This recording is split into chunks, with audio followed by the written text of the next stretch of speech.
last thing I wanted to bring some attention to was, what am I calling it? Sensory heaven and hell.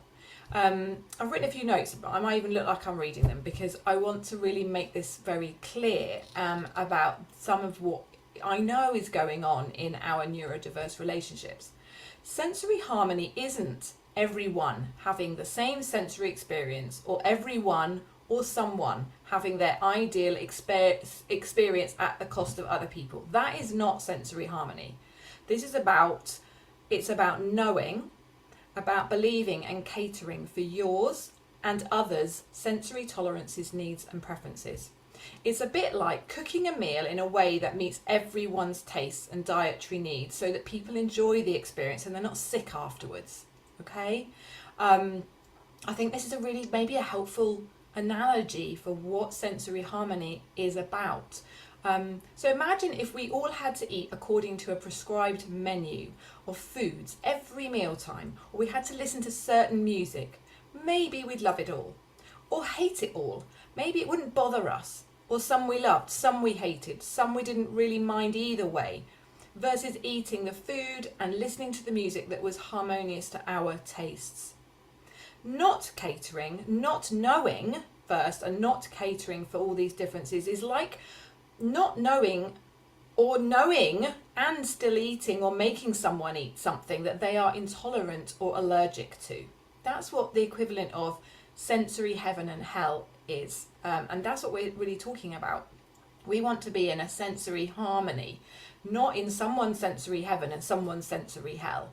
We want to find a way to create a way that we can know and cater for the different needs and preferences in our home, in our workplace, and in yourself.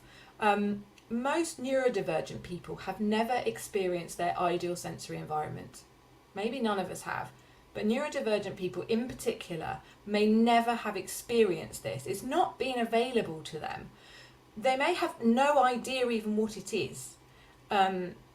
They may have no idea how much if this is you may not know how much you've normalised this, how much you've been eating, say, what you're actually intolerable or allergic to. You've normalised surviving or being in intolerable sensory conditions. And I know that this was the case for our relationship for so long.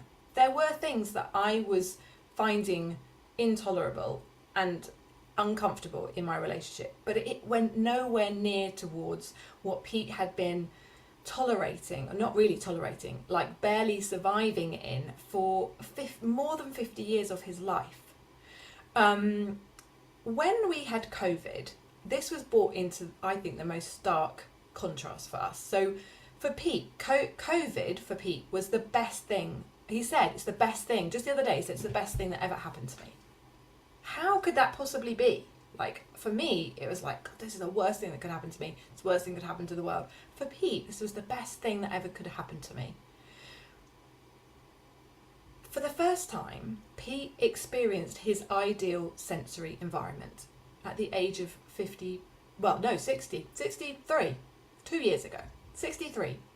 To experience your ideal sensory environment, to truly realise what that is. He said to me one day, I haven't felt this relaxed since, and he thought for a moment, forever. I haven't felt this relaxed forever.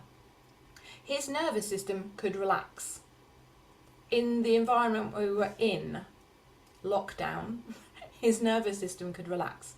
So for us, re-entry, for Pete particularly, re-entry has been challenging. And Pete may never experience his ideal sensory environment in life ever again.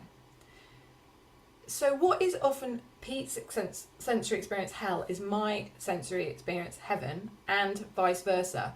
COVID put our sensory needs and preferences into a very stark contrast.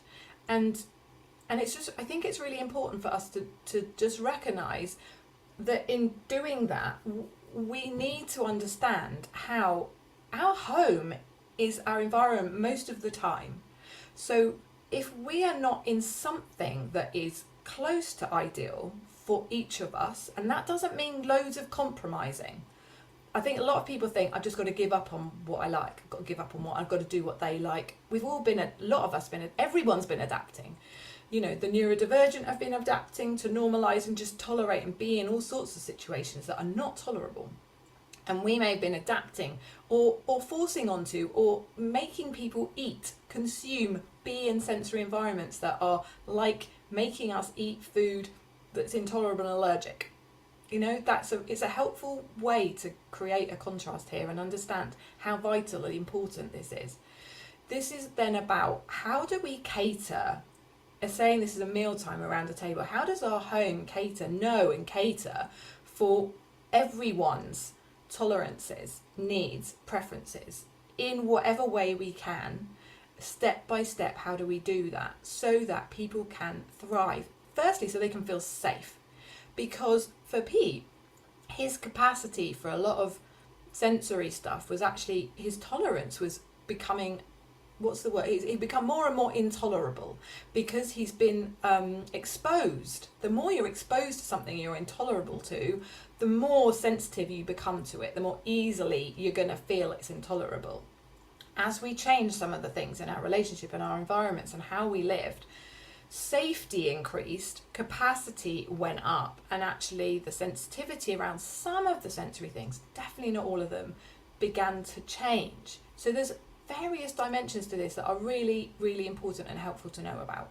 Okay, so anything that might have resonated today, if this feels like something that you want to bring some attention to, and I'm not saying solve it, that's really important. This next 21 days is not about solving all of it. It is about bringing attention to something quite easily that you might not be aware of and not know enough about right now, that you could within 21 days know way more about in a fun way, and then begin and have some steps towards resolving some of these things so that you can have a better time and you can understand and begin to create that in your relationship, in your home, in your life. Hang out with me for 21 days, ask your questions, deal and find out more about this, and I really look forward to seeing you there.